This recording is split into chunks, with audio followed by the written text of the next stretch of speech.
नमस्कार, मैं डॉक्टर राकेश पाठक। फ़िलिस्तीन और इज़राइल के बीच शुरू हुआ संघर्ष अब मिडिल ईस्ट के बाकी इलाकों में फैलता जा रहा है। फ़िलिस्तीन के बाद लेबनान और अब ईरान की आमद के साथ ये संघर्ष न केवल मिडिल ईस्ट बल्कि बाकी पूरी दुनिया को प्रभावित करने वाला है। मंगलवार की रात को ईरान ने इज़राइल के ऊपर हवाई हमला कर दिया।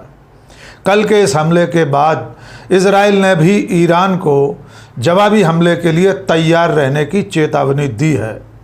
इसके साथ ही पूरी दुनिया में ये चर्चा गर्म है कि क्या आने वाले दिन पूरी दुनिया को तीसरे विश्व युद्ध के मुहाने पर ले जाने वाले होंगे।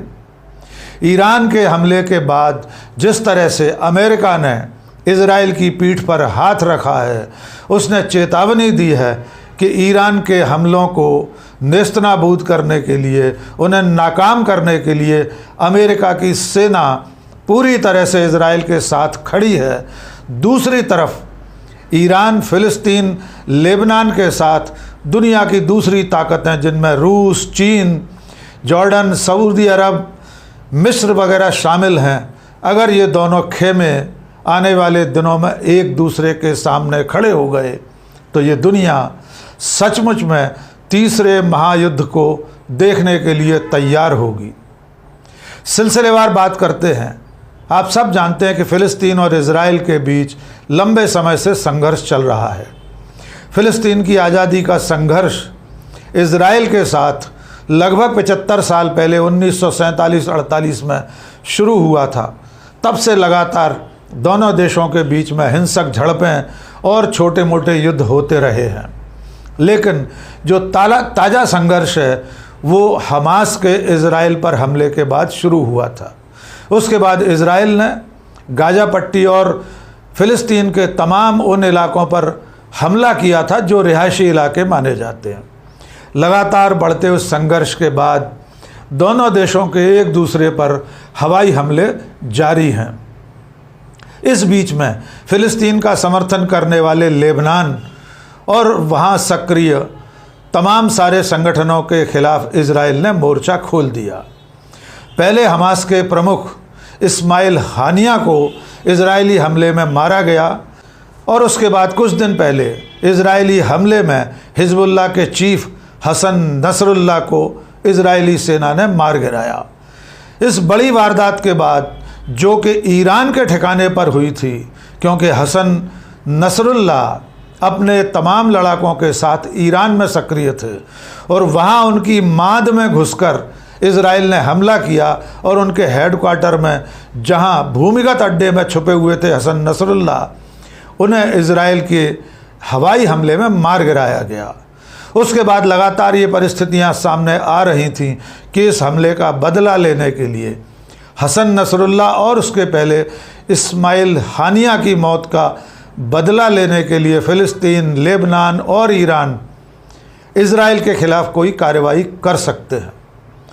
इसी बदले की नीयत से मंगलवार की रात को ईरान की बैलिस्टिक मिसाइलों ने इज़राइल की राजधानी तेल अवीव और उसके तमाम शहरों पर हवाई हमला कर दिया। करीब 150 से 200 बैलिस्टिक मिसाइलों से इस हमले में इज़राइल में अफरा तफरी मच गई। ईरान का दावा है कि उसने इज़राइल की एजेंसी मोसाद के हेडक्वार्टर को भी तहस नहस कर दिया है।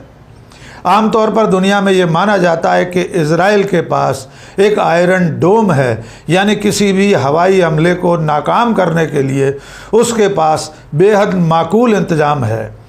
वो हवा में ही किसी भी हमले को नाकाम करने की ताकत रखता है। लेकिन मंगलवार बुधवार की दरमियानी रात जब ईरान ने उस पर हमला किया तो ये आयरन डोम भी उस हमले को पूरी तरह नाकाम करने में विफल रहा। लेकिन इस हमले के बाद पूरी दुनिया में तनाव फैल गया है। कल की रात ही ईरान के इस हवाई हमले के बाद ही अमेरिका ने ताल ठोक दी है। देर रात को व्हाइट हाउस में अमेरिकी राष्ट्रपति जो बाइडन और उपराष्ट्रपति कमला हैरिस ने तमाम सुरक्षा अधिकारियों के साथ बैठक की और उसके बाद वाइट हाउस ने जो बयान जारी किया उसमें कहा है कि इजराइल पर हुए हमले का माकूल जवाब दिया जाएगा। ईरान को इस हमले के लिए तैयार रहना चाहिए जब अमरीकी फ़ौजें और इजराइल के साथ उसकी सीमा में घुसकर, उसके आसमान में घुसकर उस पर हमला करेंगी।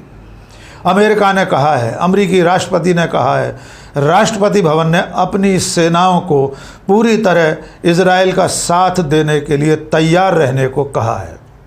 ईरान के इजराइल पर ताज़ा हमले के बाद मिडिल ईस्ट में बढ़ता हुआ तनाव दुनिया के तमाम देशों को चिंता में डालने वाला काम कर रहा है।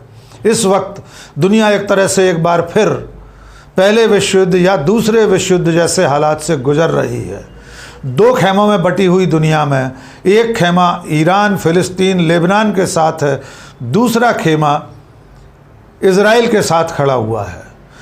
पहले खेमे में जो फिलिस्तीन, लेबनान और ईरान के साथ देश हैं उनके नाम हैं रूस, चीन, इजिप्ट, जॉर्डन, इराक और सऊदी अरब। ये सारे देश इस वक्त भी फिलिस्तीन और ईरान के साथ खड़े हुए हैं। और दूसरी तरफ जो दूसरा खेमा है दुनिया में ताकतवर देशों का, जो इजराइल के साथ खड़े हैं, उन देशों के नाम हैं अमेरिका, इंग्लैंड, फ्रांस।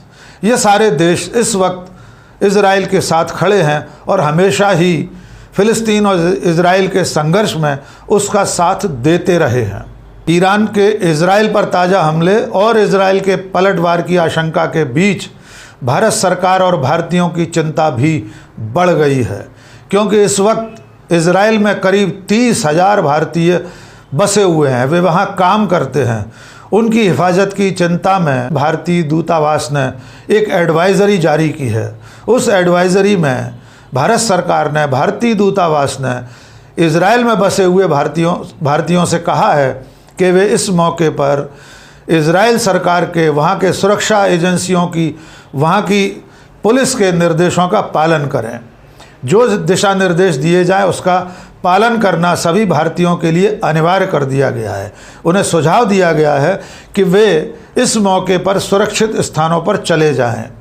जहां इजराइल का प्रशासन और सुरक्षा एजेंसियां उन्हें जाने के लिए कहें उसका पालन करें।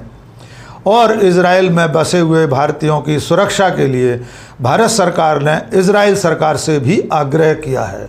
उनकी हिफाजत की जिम्मेदारी भारत सरकार के साथ साथ इजराइल की सरकार की भी है। इजराइल में बसे हुए भारतीयों के लिए भारत सरकार ने और भारतीय दूतावास ने 2 हेल्पलाइन नंबर भी जारी किए हैं। इन नंबरों पर कॉल करके भारत में स्थित लोग, भारत के लोग या इजराइल में बसे हुए भारतीय अपनी समस्या, अपनी बात भारत सरकार तक पहुंचा सकते हैं। लेकिन दुनिया की असली चिंता ये है कि जो संघर्ष सिर्फ इजराइल और फिलिस्तीन के बीच सीमित था, ईरान की आमद के साथ, ईरान के इजराइल पर हमले के साथ कहीं विश्व युद्ध में न बदल जाए, क्योंकि ईरान के साथ बड़ी ताकतें हैं और दूसरी तरफ उतनी ही बड़ी ताकतें इजराइल के साथ खड़ी हैं। देखना होगा आने वाले दिनों में किसी भी तरह की बड़ी लड़ाई को टालने के लिए दुनिया की सबसे बड़ी संस्था संयुक्त राष्ट्र संघ यानी यूनाइटेड नेशंस क्या भूमिका अदा कर सकता है। अब तक की इस लड़ाई में, अब तक के संघर्ष में संयुक्त राष्ट्र संघ की भूमिका बहुत माकूल नहीं दिखाई देती। कोई बहुत सक्रिय भूमिका संयुक्त राष्ट्र संघ ने अब तक नहीं दिखाई है। ये लड़ाई आगे चलकर सचमुच में किसी विश्व युद्ध में न बदल जाए, ये एक बेहद बड़ी और गंभीर चिंता का विषय दुनिया के सामने है। देखना होगा आने वाले दिनों में मिडिल ईस्ट से शुरू हुआ ये संघर्ष क्या दुनिया के बाकी इलाकों तक फैलता है। क्या दुनिया सचमुच किसी विश्व युद्ध में खुद को उलझा हुआ देखती है। देखना ये भी होगा कि दुनिया की बड़ी ताकतें दुनिया को विश्व युद्ध के मुहाने पर ले जाने से कैसे रोकती हैं। क्या वे शांति के प्रयास करती हैं, क्या वे किसी ऐसी पहल को हवा देती हैं जो फ़िलिस्तीन और इज़राइल और ईरान के, इज़राइल और लेबनान के संघर्ष को वहीं तक सीमित रहने का काम करें और इसे विश्व युद्ध में न बदलने दें। आज के इस वीडियो में बस इतना ही। बहुत बहुत शुक्रिया। जय हिंद।